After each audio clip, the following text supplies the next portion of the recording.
All right, Stokastic, here we go. It's your old pal Emac coming to you on a Sunday night. We've got some NFL action here. Rough main slate. Survivor teams seem to make it. Dallas somehow claws back for the win. I'm assuming Arizona did as well. It was a rough day out there if you played Joe Burrows, if you played Fields.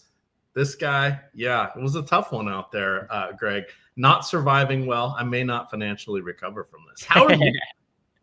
Yeah, it was funny. You and I were talking about it a little bit before, and I have, for the most part, dog shit lineups today, but overall ended up being very profitable because I have one Russell Wilson double stack. It was Russell Wilson with Neighbors and Wan'Dale Robinson, Jake Ferguson as a run back in the tight end spot, and then it also had McCaffrey and Jonathan Taylor in it, and it came like top 20, top 25 in a bunch of GPPs. That covered the entire slate for me. And yeah, the rest of my lineups were kind of garbage, but it only takes one sometimes. And yeah, out of all the lineups I played, I have one giant stack, and that was the one that made it a profitable day for me. That's how it goes sometimes. I didn't go and look, but as a longtime Seahawks fan, I can't remember another 400-yard game for Russell Wilson. I'm sure he's had one at some point. And I remember he was one of the first guys to do 300, 100. He did that so long ago. It was in St. Louis against the Rams. So that was a million years ago. But yeah, that was quite the game, and especially for Wan'Dale, who had a questionable tag coming in there. Speaking of questionable, I see some of my relatives are in chat. My grandson there, Nick Lepre, is in chat. Shout out to Nick. He used to do this show with me. You guys want to follow him over there on Twitter? You can. That is that notorious FNTSY. Got to call back what that one is. Always trips me up. You guys can follow Greg on Twitter at Greg Ehrenberg. You can find me at Emac DFS. And most importantly, it is Stokastic_COM. Check out all the fun that we have there, the promos, the discounts, plus all the celebrations of wins. I'm going to lead into that as we get ready to talk football. I took down the quarter and the nickel last night in FanDuel baseball, built the lineups on the stream live. So, there we go. Last of the big spenders strikes again. There we go. Shout out Emac. Yeah, I mean, I like it, everybody knows. You mean like you actually built the lineups in like the single lineup sim or something? So I did 6. That wasn't one of them. Mine crushed. I think it finished 20th overall in it. But no, it was the 144 I built out. Okay. It was one of those that broke free and took out those other little tournaments. So it was good times. Good times. Helps cushion the blow for today because I got nothing right on the main slate. So here we are. Giants country, let's ride. All right, quarterbacks. Speaking of quarterbacks, we got 2 of them tonight here. Obviously, this is not the first time these guys have faced each other. They squared off in the 2024 college football championship when the Cheaters ended up beating the mighty University of Washington Huskies. Go Dogs. That was a really good Michigan team. But 9 players, I believe, from each team were drafted into the pros. Each team had 3 first-round draft picks from that. Of course, that would be Michael Penix and J.J. McCarthy were those first-round draft picks. So Penix will be making his 5th start tonight. He had 3 at the end of last year after Kirk Cousins was hurt, was just not getting it done anymore, and the playoffs were still on the line. Spoiler alert, Penix couldn't quite get him there, but he did show he belonged in the NFL. And then we saw J.J. McCarthy in primetime on Monday. Rough first 3 quarters, very rough. I think they had 7 3-and-outs throughout the game, and then everything sort of came together or worked their way. Everybody's like, it's like a light switch clicked. It's like, no, it wasn't. They lucked out finally after all those 3-and-outs. But Minnesota ended up winning. So we have 2 mobile quarterbacks here, Greg, and that's the important thing because that keeps them in play for the multiplier slot. Penix, 4 season-ending injuries his first 4 years of college. That was at Indiana. He then transferred to the University of Washington for 2 years. Kalen DeBoer was his coach. He was the offensive coordinator for Indiana, and he basically said, no, we're not going to let you run Penix. But Penix is fast. He's mobile. He's elusive, but I don't think we're going to see a lot of running. He doesn't look as – he's listed at 6'3", 220. He looks more slight than that. And then J.J. McCarthy actually is a decent runner. Never really needed to at Michigan. But he has shown that he has that ability because we saw him do it on Monday night. And the key thing to remember as I hand this over to you for your thoughts on the quarterbacks, inexperienced quarterbacks, they don't have to be rookies. We see this with backups. They'll take the ball down and run because the speed of the game is just so much that they're more apt to do it. And considering these guys combined have 5 NFL games under their belts, I'm classifying them as inexperienced, even though they played in college forever.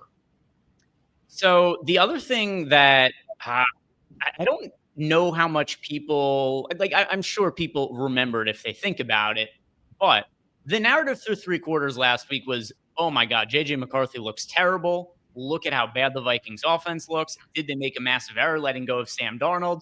And then he puts together a very impressive 4th quarter comeback win and did look really good in that quarter. And it seems like the first 3 quarters have been totally forgotten of that game by and large part. Emac, he won NFC Offensive Player of the Week last. There's no way he was the best player in the NFC over the course of week 1. But now I do wonder, how popular is he going to be today? Like, I know we've got our ownership projections here where he's projected for, let's see, JJ McCarthy, 14% ownership in the captain spot. So the most popular projected captain on all of DraftKings. And then in the flex, we got him for 45% projected ownership. We've also got FanDuel lineups built out here that'll be showing up on screen as well. So, I mean, I was going to say maybe comes even higher owned than what he's projected. He's already projected to be really popular. So kind of is what it is. I want to be a little bit underweight to the field on JJ McCarthy because I have not forgotten what happened in the first 3 quarters. This is still only his 2nd career start. And going forward, yeah, I think he's going to be fine. But the expectations were so high for him coming into the season, given how well they played without him last year and how good Sam Darnold looked. There was this idea that, oh my God, anybody in this Vikings offense with Kevin O'Connell, they're just destined to look amazing. And yeah, the end result was a victory for the Vikings. But on the whole, I don't go into that and now say, I am so confident in JJ McCarthy that he should be the chalk option in the flex, in the captain, in a game that is Bijan Robinson, the game that is Justin Jefferson. So as far as McCarthy goes, yeah, he's obviously still an overall pretty good option for the slate, but I'm going to prioritize getting to some other guys in the multiplier and the flex spots as well. All right. And the other thing is just the raw points are really flat at the top. And it's making it a little tricky because of the inexperience for the quarterbacks, as we'll turn kind of into the passing game here, and then we'll hit the running backs. But you've got Drake London, who kind of hurt his shoulder last week. He will be playing tonight. And then you've got Justin Jefferson, who got by. I think he had 7 of the 20 targets went to him, 3 or 4 catches, and he ended up scoring. So that saved it for him. But if you look at his numbers, what is the volume going to be? And I would think that Atlanta hopefully puts up enough points that they push Minnesota a little more into needing to pass, at least in the early portion of the game. And Minnesota's only 3.5 point favorites here. But I'm hoping we get to see 30 pass attempts, because if we don't, even with that consolidated Minnesota room without Jordan Addison, who's serving his suspension right now, there may not be enough to get by once you start parsing that out to Hawkinson, to Naylor, even Adam Thielen here, in addition to Jefferson. So that is a little concerning, but we're all playing with the same deck of cards here, and it's a very limited deck. So we have to set some of that aside. But what are your thoughts on the passing game here for Minnesota in particular? Because I don't think it's going to be efficient, and it's not going to be voluminous either. Yeah, so I still feel kind of similar sentiments to what I said before, in terms of I don't feel uber confident in JJ McCarthy, but I do prefer to roster some of the pass catchers. So in the multiplier spot, for instance, I prefer Justin Jefferson to JJ McCarthy. Jefferson is a little bit more expensive, but that is my preferred way to go if I'm going to be spending up for one of the Vikings players in that multiplier spot. And then as far as the other pass catchers beyond JJ McCarthy, let's see, what's some of my exposure looking like here? Can I talk about the low end guys too? Is that okay? Yeah. Can I include them in here now? Fire up Minnesota.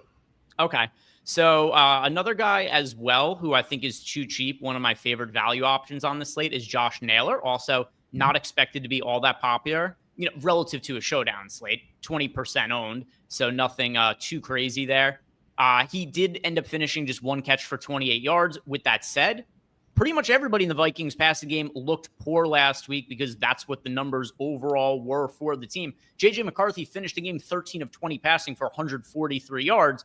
There was only so many receptions and yardages to go around to the pass catcher. So as far as the receivers went for the Vikings, you had Jefferson had 4 catches for 44 yards. Naylor had 1 for 28. TJ Hawkinson had 3 for 15. And then also some of the plays to Naylor were down the field, right? He had some good depth of target relative to some of the other options for the team. So I do view Naylor as somebody who has a good amount of upside at 4K, and he's also not pulling all that much ownership. So those are my 2 favorite pass catchers for Minnesota. One on the high end who's fairly obvious in Justin Jefferson, and the one to save salary with on the low end as well in Jalen Naylor.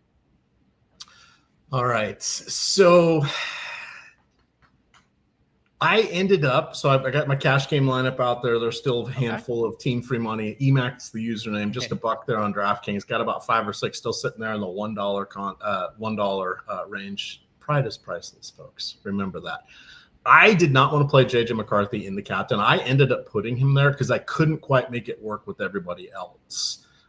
As I tried to stretch up for like Bijan or Jefferson, then that meant I was playing, Oliver or somebody I didn't want to.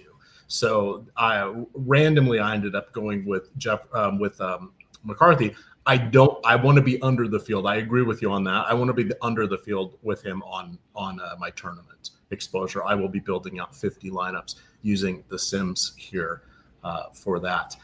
Before we go to the Atlanta passing game, I see we have a super chat here from Chris Carnahan. So big question.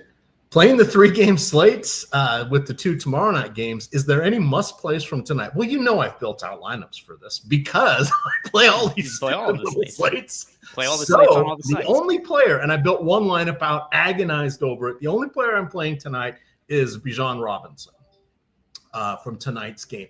I think there is an argument to play TJ Hawkinson. I wanted to roll the dice with Bowers and the questionable tag. And by just playing one player tonight, I have all sorts of flexibility for tomorrow to figure out ultimately how that is going to shake out. If there were anybody else I was going to play, I gave some thought to Aaron Jones. Mm-hmm. And then aside from Hawkinson and Bijan, I was thinking about the Vikings defense. But I wanted to keep that flexibility at the end there. So I've got Houston in my placeholder lineup. But those were the only ones I really considered from tonight's game. Not that we got Tampa and Houston are decent defenses, and who knows exactly what's going to happen with the AFC West game there, as they're all familiar with each other, even though new coach for Vegas. But my thought was really Bijan is the one guy I want tonight. Plus, I loaded, and to finish this up, I loaded up on the Chargers, which makes it tough to not play Bijan because I didn't want their receivers and Hampton with the quarterback. That was just too much. It was too much for me. So that was my main thought behind that. But hopefully, Chris, that gives you some insight on how to look at things for tonight into tomorrow. Yeah. So to answer the question literally, nobody's a must play. It's very rare that you get somebody who's like a must play for some of these football slates. I do think there are preferred options, and I think the ones who stand out the most, I agree with you. I think Bijan is number one, the most appealing overall option from the game. But also keep in mind, you still have Jonty tomorrow. You still have Bucky Irving. And then you've also got, we don't know exactly what the usage is going to look like in the Chargers backfield, but Amari and Hampton, he's somebody who looks interesting. So it's not like it's impossible to build a good-looking lineup without Bijan Robinson, although I do think he is the best overall spend-up running back that we have on that slate. And then if you look at the wide receiver options, I don't think any of them are must plays. My favorite overall wide receiver relative to pricing is Drake London. So now if I'm going to tell you I like Bijan Robinson and I like Drake London, it stands to reason that Michael Penix makes some sense in lineups as well. But I'm not going to tell you anybody is a must play. But my favorite plays in order, number one is Bijan Robinson, 2 Drake London, and then 3 is going to be Michael Penix if we're talking about the players for tonight's game for that 3-game slate. All right, let's hit the Atlanta passing game, and then we'll talk about the running games here. For Atlanta, key thing to know is they're missing 4 tackles. So some of these are depth plays, but the right tackle, I believe it was Jack Nelson, he's out. That's kind of the blindside tackle because Penix is a lefty. So Jack Nelson, Caleb McGarry, Storm Norton, and Tyrone Wheatley Jr. Are out. Now that's crushing the depth, and when you lose that many players, it gets a little tricky. We saw it manifest in the opener because Atlanta just could not get the ground game going. Robinson and Algier each had 24 yards, 12 and 10 carries. Bijan got there as part of the passing game. He ended up with 100 yards and a touchdown. That is the extension of the run game, and we have an even better defense that they're going to be going against tonight. So that's kind of dovetailing into why I like Bijan. When we look at everybody else, the addition of why am I blanking on his name? Mooney, former Bears receiver. He missed a lot of training camp, and then week 1 with the shoulder issue should be a full go tonight. Was a full participant in Friday's practice. So was Drake London.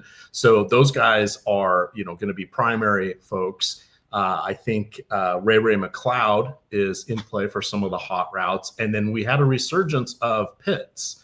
So Pitts, had that wonderful rookie year way back. I think it was 2020, made the Pro Bowl his first year and has not looked very good since. They have said they're going to use him more as a receiver than actual tight end duties at this point, to the point where he actually was practicing with the receivers as a receiver during some of training camp. Now, goofy stuff happens all the time in training camp, but damn it, it looks like he's roped us back in. Well, what's the problem with all of that? Well, if Penix doesn't have time for anything to develop downfield, any one of those guys I just mentioned is good for hot routes because, who doesn't want to feed Drake London? He's their best player. Mooney is probably the odd man out, but he tends to run more mid routes than London does, though they'll keep London closer to get the ball in his hands. We saw McLeod thrive when Kirk Cousins could not get the ball barely past the line of scrimmage. I don't think that's going to be the case, but we also know Pitts can be a first read hot route guy. So it's hard to pinpoint where the volume's going to go. We'd like to think it's going to be with Drake London, but the defense is going to think that too. But anybody is capable of the shorter passing route. So I had a harder time identifying which receiver I wanted aside from London because I could make the same argument for all of them, Greg. Do you see that similarly, or do you have a lean for one of the pass catchers? Yeah, so I'm doing some tweaks to my lineups as we go here, but Drake London's going to be the one that I overall get the most exposure to. He has been so heavily involved in the Falcons offense ever since Penix took over at quarterback. Like, I don't even, and it's not that like Drake London was no good when Kirk Cousins was the quarterback, but it's been different. Last week, and keep in mind, Drake London doesn't even finish the game last week because he had a shoulder injury. He was targeted 15 times. He only caught 8 of them for 55 yards, so it was inefficient. But if you're just looking at volume, 15 targets, it's insane. That's a massive amount of workload that Drake London got. And then you go back towards the tail end of last year. In the final 6 games of last season, he had 10 or more targets in 4 of them. One of those games also he got hurt in. So another one of those games, kind of an asterisk next to it. The game against the Raiders, catches a touchdown, hurts his shoulder, isn't able to finish the game. So you take that game against the Raiders out, where he still had 3 catches for 53 yards and a touchdown before getting hurt. You have the game against the Chargers, where he had 16 targets, caught 9 of them for 86 yards. The game against the Vikings, where he was targeted 10 times, caught 5 of them for 70 yards. And the final 2 games of the year against the Commanders, 13 targets, caught 7 of them for 106 yards. And the final game of last year, 18 targets against the Panthers, caught 10 of them for 187 yards and 2 touchdowns. Michael Penix likes throwing the ball to Drake London. He is my favorite overall skill position player on the slate, Emac, and my overall favorite captain option as well. All right. I like that conviction. That is good. You know where we can get some more conviction though, Greg? We can get conviction by oops, why is that not working? Can you present my screen for me there? I was trying to do the link join, but it won't let me command it. Oh, I see. Yeah. Okay. No problem. I will throw this up on screen here. Right. So there we go. Emac. So there we are. So just quickly, this is a way to get in for a full single sports sims package for 1 month. All you got to do is, if you have not yet signed up for one of these providers here, click the link. That is step 1. It's got to be through this button here. Step 2 is deposit, place a bet, and then wait for that to settle. As soon as that settles, or your first pick'em card settles, take a screenshot of that, forward that along with your welcome email to support@stokastic.com, and tell us which sport you want a single month Sims package for. You can stack these, meaning if you sign up for 2 of these, you could get 2 months of NFL. If you want to split it between NFL and baseball, we got you covered there. Or maybe you want to hold on for basketball, which is right around the corner here in just a few weeks. We can accommodate that as well. That is the Stokastic link join offer. Thank you, Greg.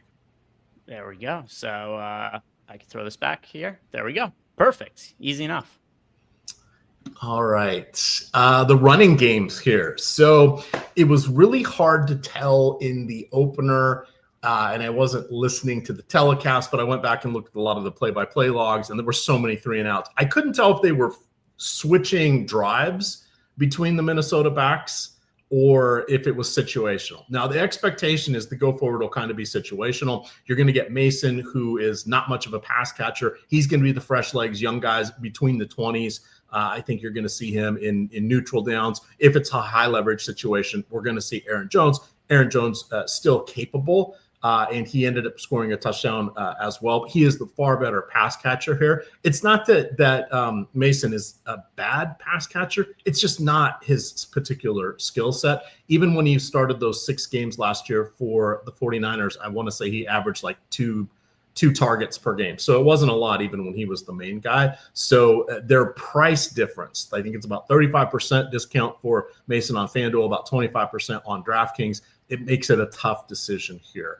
If we look at Tyler Algier, he ended up with 10 rushes. Oh my God, that was almost as many as Bijan had, but he was only on the field for like 18 or 19 plays. So that one is more of a 1A, 1C situation. So, but I think if they're going to burn, I don't even know why they'd try to run into the heart of the Vikings defense with how bad their offensive line is. But in any event, I would think they would continue to burn some of that with Algier, and he's 3,000 on DraftKings, which makes him sort of appealing. But Bijan, amongst all the running backs, is key. But those are the 4 who are in play. Forget, CJ Ham and whoever else is the scrub-a-dubs there for Atlanta. Thoughts on the running game before we get to special teams? Yeah, so the Atlanta run game is easy. If you have the ability to spend up for Bijan Robinson, you're spending up for Bijan Robinson. I think the more interesting talking point about Bijan Robinson is Bijan Robinson versus Justin Jefferson.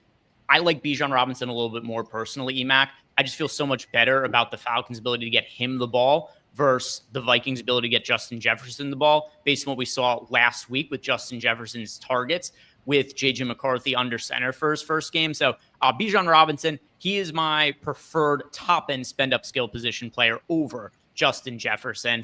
As far as the running backs go for the Vikings, it's kind of interesting because Aaron Jones was almost like a wide receiver for them. Like he had one of the biggest receptions of the entire game in the fourth quarter, and he lined up as a wide receiver on that play, if I remember correctly. So he was playing all over the place for Minnesota. For DraftKings purposes, I think that makes him the running back to roster. On FanDuel, I think Jordan Mason, who played a little bit more of a traditional running back role, I think he's the FanDuel running back to roster. They're both relatively cheap, but it's also going to be really tricky because, to your point, Emac, there wasn't like some super strict, like it's his turn. We do know that Mason is expected to be the goal line back for most of the year, so he probably has a little bit more touchdown equity. Aaron Jones a little bit more PPR equity. So the way that I'm looking at it is, like I said before, depends what site you're playing on. DraftKings, I lean a little bit more towards Aaron Jones. FanDuel a little bit more towards Jordan Mason. All right, I see the bots are out in full force here. So not the porn bots, the NFL streaming bots. Yeah, I'm removing them as well. Okay. On-air note, I think we can set it up so you have to be a member for like 5 minutes before you can post. I don't know that stops them, but in any event. Looking towards the special teams here. So Younghoe Koo doinked one in, missed one, and suddenly he is not active tonight. He did not travel with the team. He has been replaced by Parker Romo, John Parker Romo, if we want to get all technical. So fun thing, this is a remember me game for Parker Romo because he kicked for Minnesota last year for 4 games when Will Reichert was hurt. So Reichert came in as a 6th-round draft pick from Alabama. He was adequate from distance, no great shakes, but good enough that he held everybody off in training camp this year, being healthy. Parker Romo, or John Parker Romo, he is played 4 games. 3 of them were on the road. So he doesn't have very much familiarity in US Bank Stadium since he only kicked 1 game there. But what he does have is at one point he held the record for in the XFL with a 57-yard field goal that was later broken. Somebody kicked a 59-yarder, but he was the all XFL player for the 1-year iteration that existed. I think he's been with like 7 different NFL teams. The only team he actually played for was the Vikings, and then now it will be Atlanta. But he is one of those fringe guys that just keeps getting cut and added to practice squads whenever a kicker is feeling threatened. So he has a big leg. Just hasn't had the chance to break free here, but I like him a little bit more than Reichert. But I think you can play both of them tonight. And we have noted that kickers oftentimes tend to be underrepresented still because they are one of the better point per dollar plays, but they tend to be underrepresented a skosh in tournaments. So. Yeah, I like him a good amount as a salary saving option for today. This isn't going to prevent me from rostering him. Emac, I have him in, let's see, what do I have? I have him in 35% of lineups right now. So I've got a healthy amount of him as a value option. I do have one little concern, though, which is how much are they going to trust him? Younghoe Koo was very inconsistent during his time with Atlanta, and now they've just signed this kicker in John Parker Romo, and how much trust are they going to have with them? 4th and 2, 4th and 3 situations where it's like, a 45 to 50-yard field goal. Are they going to go for it? Are they going to give him the opportunity to kick the field goals? I do definitely have a little – the first sim run I did, I got a ton of exposure to him, and I dialed it back a little bit just because I did have some concerns that, what happens if he just doesn't get the opportunity. So I'm overweight to the field to him. He's one of my favorite value options, but I did dial back my exposure a little bit from what I initially got out of him for that reason. So where did you land? And that's a good call out there. I only ended up with about 28% of them. I'm playing 50 lineups. Now I'm going in and tweaking. I'm capping some of or putting a ceiling on some of my captains. What did you end up with on the defenses? Because the defenses are, the Atlanta defense isn't great, but they got to go against a rookie quarterback, right? So there's going to be a couple sacks. There's going to be at least 1 turnover. That's just how it's going to happen. The Vikings are a really, really good defense, but they're a little on the spendy side. I ended up with 50% of both. That is well above the field. We have about a 19% representation for the Vikings, about the same for the Falcons. I'm in at 2.5x. That feels a bit much. I was going to bring it down to like 30%. Where are you when building out your lineups? I have 20% of both of the defenses. So I've got 20% of the Vikings at $4,400. I've got 20% of the Falcons at $3,600. That is one thing that does end up happening pretty frequently in our data and sims is the defenses come out at a pretty high clip.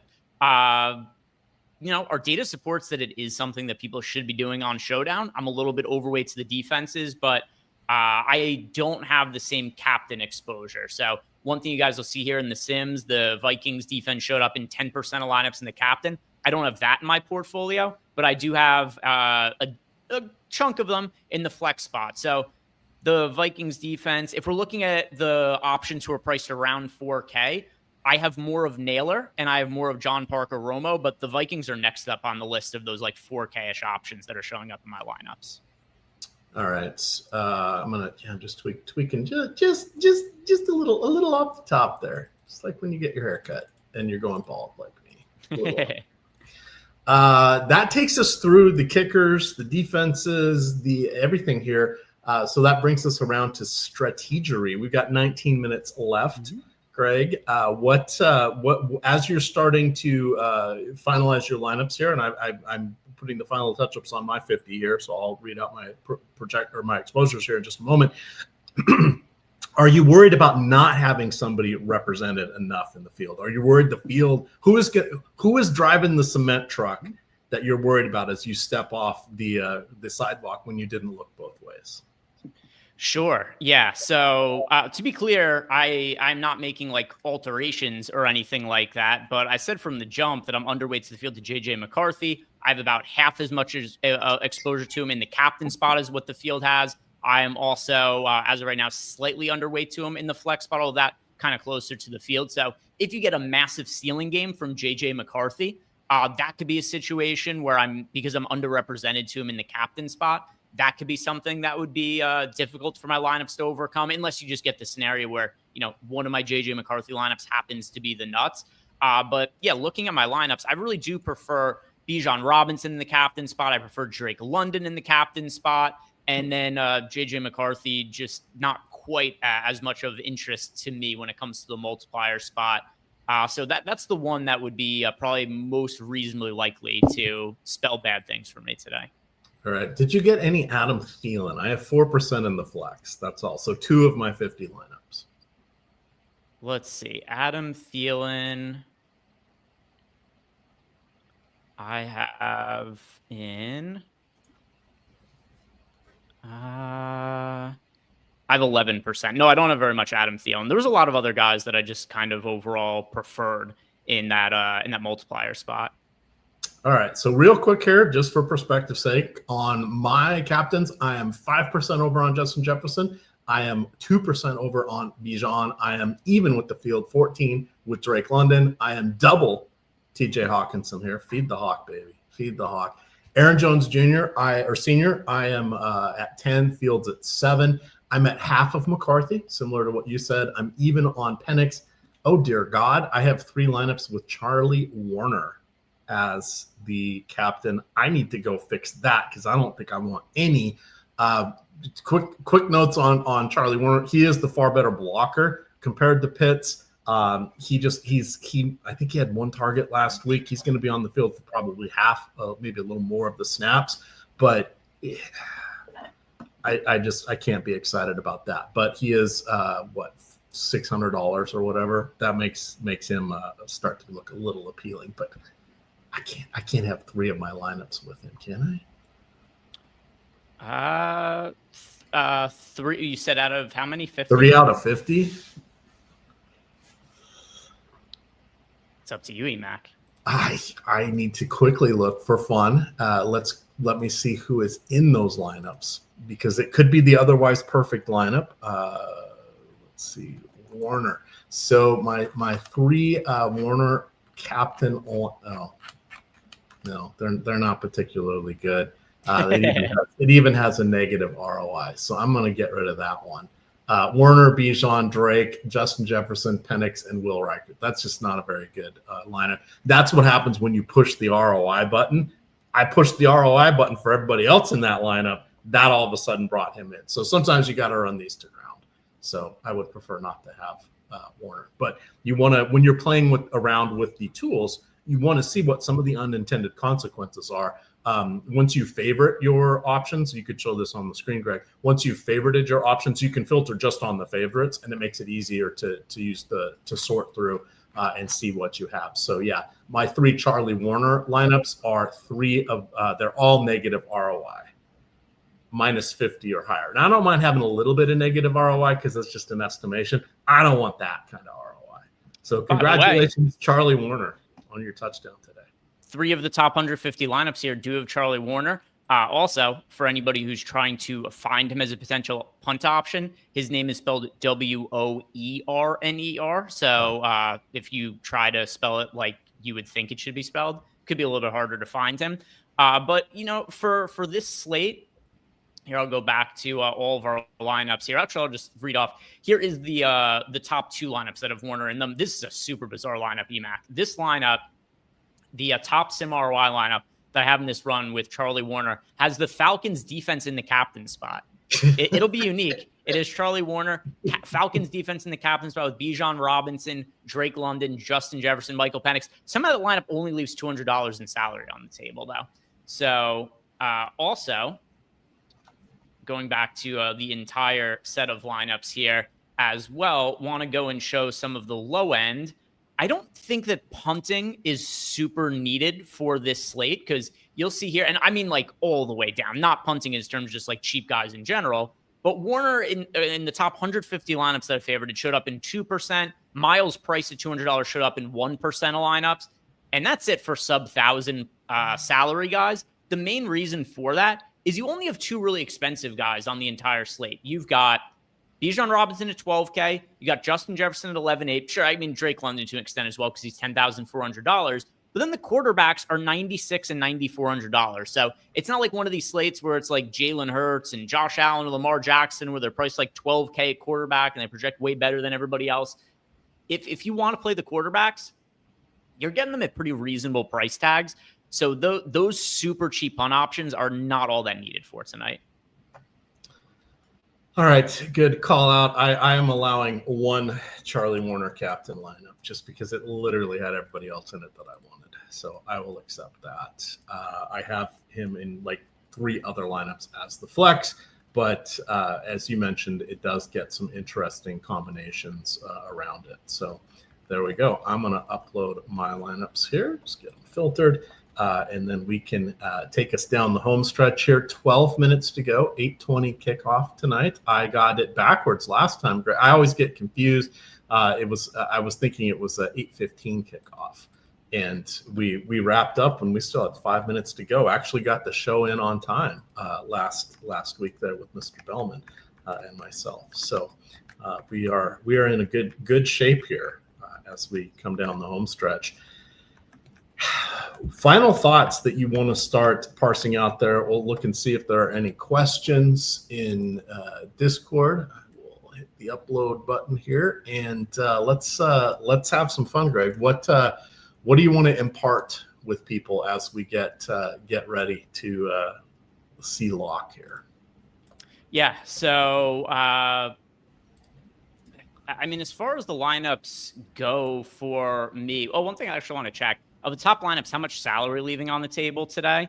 It's not as much as you usually see. $1,100 in the top, $600. There's not like these lineups that are leaving $2,000-$3,000 that are showing up towards the top of the Sims. Do you mean just like what do I want to look for in the lineups, or what am I hoping happens in the game? Yeah, what are you hoping happens here? Where are you pinning your hopes and dreams? What is going to be your Sunday night cap Russell Wilson lineup? Ooh, okay. Well, I could tell you what I hope it is. So I am hoping, I guess based on my exposure, I'm hoping the Falcons win because I've got more exposure to Penix than I have to JJ McCarthy. I also have more exposure to Bijan Robinson than I have to Justin Jefferson. And then my two most exposed captains are Drake London and Bijan Robinson. So yeah, I'm going to be hoping the Atlanta Falcons win the game. That is something that would be more beneficial to me. And then I am also hoping that John Parker Romo bangs a couple of long field goals in. I hope that is something that happens. I hope he gets the chance. And then also because I'm playing more on DraftKings than on FanDuel today, I hope that we see more workload from Aaron Jones than Jordan Mason because, like I said before, I think Aaron Jones is a slightly better option for DraftKings, and I think Mason's a slightly better option for FanDuel. All right, well played. I ended up with 42% of Aaron Jones in the flex. We've got him for 35, and I ended up with 40% John Parker Romo because I am a sucker for kickers. Because I go into the weeds looking and seeing how they've done. And he was, as soon as I saw his name, I'm like, oh, that's the XFL guy from last year. So gotta love writing these primetime articles. You guys get those free. Follow me on Twitter at Emac DFS. You get free primetime NFL article, break down the entire teams by position, and then rank the full player pool with an eye on DraftKings and FanDuel. And then I do baseball every day as well, except for NFL Sundays. But follow me at Emac DFS. Yes, so Tex, I am a glutton for punishment. Here we go. We did not have any questions in Discord, Greg. Let me see if I was tagged in any. Yeah, none here. One guy that we didn't really talk that much about, I know you brought up the changing role a little bit for Kyle Pitts in terms of him playing maybe a little bit more wide receiver than tight end this year. He's one of these guys that here's how I feel about him at this point, Emac, because you said, oh, look, he's roped us in again. Sort of. I'm a little bit more resistant to Kyle Pitts at this point in his career. It's like fool me once, shame on me, fool me twice, shame on you, fool me 77 times, and maybe I'm just a moron. Technically, it's 5. This is his 6th year. So. Yeah, but every individual slate that he's been on. Over the course of those years. So, I get the pro case for Kyle Pitts, but he's been so inconsistent, just not lived up to his ability. Even still, you watch the games, the Falcons show up on red zone, Kyle Pitts gets the ball. It's like, how is this guy not dominating? He is massive. He's super fast. He's really athletic, and it just doesn't lead to production or fantasy production. So the way that I look at Kyle Pitts, and I feel this way often about a lot of guys who I just don't know what to make of, I just align myself with the field in terms of the exposure to him. I have 25% of Kyle Pitts in the flex. I have 3% of lineups with him in the captain spot. I could understand why people think that he has upside, but at the same time, too, he's just let down so many times. And also Mooney's back in the picture now. So there's another guy who can take targets in the Falcons offense. I'll just more or less align myself with the field on Kyle Pitts, and I will be winning or losing the slate on other spots that I feel more conviction in. Because I just don't know what to make of Kyle Pitts at this point in his career. Obviously, the ability's there. And there's also, he's been injured for a lot of the last couple of seasons. Supposedly he's healthier this year than he's been in previous years. But I don't know. I just don't have a lot of conviction one way or another. Wouldn't it have been fun if he played basketball? Then he could be Gonzalez and Gates, right? We could talk about that, and maybe it would have developed his footwork a little bit better. But no, he only played football for University of Florida. Go Gators. Go Gators. All right. Wow. This week. This is pretty easy, Greg. You know what, though? Hall of Fame. If you guys have the Stokastic avatar, if you don't have the Stokastic avatar, download that. Go to your DFS site of choice. Upload that as your avatar. Win any contest with at least 5,000 players. Actually finish top 3. No ties, no 18-way ties for first in Showdown. That doesn't count. But finish top 3. Take a screenshot of your Stokastic avatar. That's the whole point here. Tweet that and your win to Stokastic HOF on Twitter, and email that tweet to support@stokastic.com. As long as you've ticked all the boxes, you can get 30 days of any Stokastic Sims package that you would like. You can win this multiple times. The more you win it, the better the packages get. Check that out. There's a whole landing page. Greg's got the whole testimonial page up there. Just in the quarter contest for MLB, I think I would have had 8 finishes now that were Hall of Fame worthy. Not bad. Just throwing it out there. It's not impossible to get by on a budget these days, and life's tough out there. Tough economy, tough stuff going on. So get in with a little bit of fun there. Jeff Williams with the super chats here says, who is the $1,900 player on DraftKings that has the best chance to make the optimal lineup? Ooh. All right, so I could almost guarantee I know the nature of which this question has been asked. Jeff has built a lineup out with 5 players. He has one lineup spot left with $1,900. He's trying to figure out who to put into that final lineup spot. I'm going to say Charlie Warner at $600, so he'll be leaving $1,300 on the table. We've got him projected for not very many fantasy points. 0.94 fantasy points are projection on Charlie Warner, but there isn't really anybody who projects well on the super cheap end today. It is a very barren price range. So here's what you're doing when you're punting today. You're probably not getting a ceiling game or anything super crazy about that cheap guy. What you're looking for, Emac, is for him to score maybe a fantasy point, but more importantly, you're looking for the expensive players to go off on the slate. That is the reason you're rostering one of these punt guys. So what ends up happening is, let's say Tyler Algier scores a touchdown, or you get a situation like John Parker Romo bangs in 3 long field goals, then your superstars and scrubs lineups probably aren't going to be paying off today. What you need if you're playing Charlie Warner, it's less about him, and it's more about you need Bijan Robinson to get a 100-yard bonus. You need Drake London to get 15 targets. You need Justin Jefferson to have a 100-yard receiving game. That's what you need. As far as the cheap guys go, they're all kind of trash. Like Charlie Warner is my favorite, but it's such a soft recommendation. We don't have any of these guys projected for a single full fantasy point. Well, there's nobody else left because you've got C.J. Ham. He's on injured reserve. Mm-hmm. You've got Washington last week who was active playing in place of Mooney, he's in the concussion protocol, so he's out. Agnew hurt himself. He's only a kick returner. He's out. I mentioned Chandler. He's out. He was only returning kicks. It's only Charlie Warner, and that's the only guy that is going to set foot on the field. We said he's going to be there for half the plays. I'll give him a 60% chance of getting a target tonight. A target. Yeah. But you will see him. The announcers may even say his name. Doesn't mean he's going to get a target. What else can you ask for? There's nobody else in that range. Yeah, he had no work last week, and last year he finished the entire season with 7 catches for 46 yards. So he's not very likely to be involved. But I would be stunned if he got a big game out of anybody who's $1,900 or cheaper. So, and by a big game, I mean like any sort of meaningful contribution to the game. You can't. I didn't look at the inactives, but David Sills, the 5th, maybe he's active. He's a special teamer. Yeah, it is. It's tough. It's tough pickings. It's tough pickings for today on the low end. But I'll say Charlie Warner. I think Emac seems to agree with that as well. Absolutely. All righty. That is most everything here. Guitar Z-Man, Chris Williams, all the usual. Sotex, we appreciate all you guys. Hit that like button. That makes it helpful here, because when I'm doing the show with the boss man Greg here, I gotta at least make sure we get some likes. I made sure to get all the ad reads in as well, so that is crucial. I'm ticking all these boxes so I can keep being on shows with you guys. But we had fun on our little solo MLB show yesterday, so it was a good time. It's a good time. Yeah.